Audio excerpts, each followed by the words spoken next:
Hello everyone, today I'll be talking about the qualitative research methodologies. Qualitative research methodologies draw much of their approach from the social sciences, particularly the fields of anthropology, sociology, and social psychology. Qualitative methods are research approaches focused on understanding human experiences and meaning behind behaviors. Researchers use techniques like open-ended interviews and observation to gather in-depth insights rather than just numbers.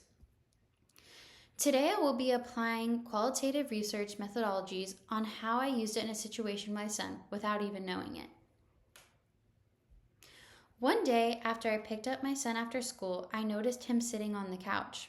He looked sad and like something was on his mind. I could tell he was not his normal, energetic, happy self. Instead of ignoring his mood, I sat down next to him calmly and with a motherly smile. I tried to use a very gentle voice while asking him, "What is wrong, Bubs? Can you tell me about your day?"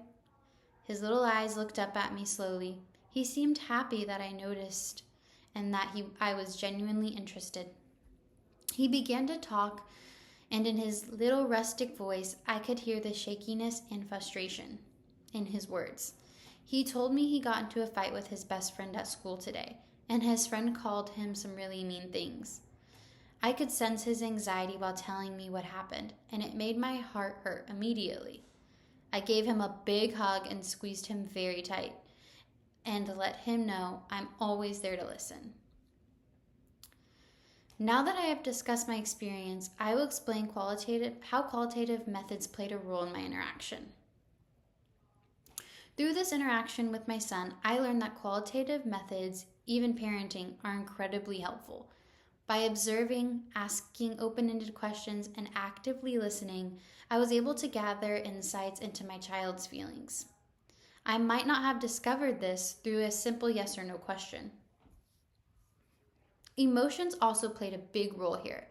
My child felt comfortable and safe to share his frustrations, which allowed us to deeply connect. This experience shows that emotional intelligence is vital to a parent-child communication, and it helps build trust and understanding. Now I will discuss how this can be applied to a different situation as well. If I were to apply this qualitative approach in a school environment, I could conduct informal discussions with other parents about their children's experiences. This could lead to better understanding among parents and teachers, promoting a supportive community. In conclusion, the language from our text emphasizes the understanding of emotions and narratives, and how they improve our interactions, fostering deeper connections. Our text states, however, qualitative studies contain rich description, colorful detail, and unusual characters. They give the reader a feel for social settings. This rich description allows us to identify the communication experiences of others and learn through the identification.